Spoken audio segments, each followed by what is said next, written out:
మీరు రోజు త్వరగా డిన్నర్ పూర్తి చేసుకోవడం వల్ల బోలెడన్ని హెల్త్ బెనిఫిట్స్ ఉన్నాయి. అందుకే సాయంత్రం 6 నుంచి 7 లోపు మీ రాత్రి భోజనం పూర్తి చేసుకోవాలని చెబుతుంటారు. అయితే ఇక్కడ పాయింట్ ఆ టైంకే తినాలని కాదు, మీరు నిద్రపోయే టైంకు డిన్నర్కు మధ్య సరిపడా గ్యాప్ ఉండేలా చూసుకోవాలి. కనీసం 3 గంటల గ్యాప్ ఉంటే ఆహారం అరిగి నిద్ర బాగా పడుతుందని పరిశోధనలు చెబుతున్నాయి. అంటే రాత్రి 10 గంటలకు నిద్రపోయేటట్టయితే సాయంత్రం 6 నుంచి 7 లోపు డిన్నర్ కంప్లీట్ చేయడం మంచిది. దీనివల్ల మీ స్లీప్ క్వాలిటీ మెరుగవుతుంది, హాయిగా నిద్ర పడుతుంది. వెయిట్ లాస్ అవ్వాలనుకునే వారికి కూడా ఈ డైట్ హెల్ప్ అవుతుంది. జీవక్రియ కూడా మెరుగవుతుంది, ఇమ్యూనిటీ పెరుగుతుంది. త్వరగా డిన్నర్ చేయడం వల్ల ఇంటర్మిటెంట్ ఫాస్టింగ్ చేసిన ఫలితాలే వస్తాయి. అరుగుదల ఇంప్రూవ్ అవుతుంది.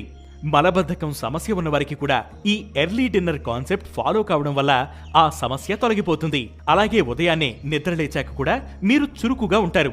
త్వరగా నిద్ర లేవడం కూడా సులువు అవుతుంది. అంతేగాక ఎర్లీ డిన్నర్ వల్ల ఆహారం త్వరగా అరిగిపోతుంది. కాబట్టి రోజు ఉదయాన్నే బ్రేక్ఫాస్ట్ స్కిప్ చేయరు. ఉదయాన్నే ఆరోగ్యకరమైన బ్రేక్ఫాస్ట్ చేయడం శరీరానికి అవసరం. ఇక త్వరగా డిన్నర్ చేయడం వల్ల heart attack, diabetes, cancer risk కూడా తగ్గుతాయి. ఎర్లీ డిన్నర్ చేయడం వల్ల క్యాన్సర్ రిస్క్ 15% తగ్గుతుందని పరిశోధనలు చెబుతున్నాయి. కాబట్టి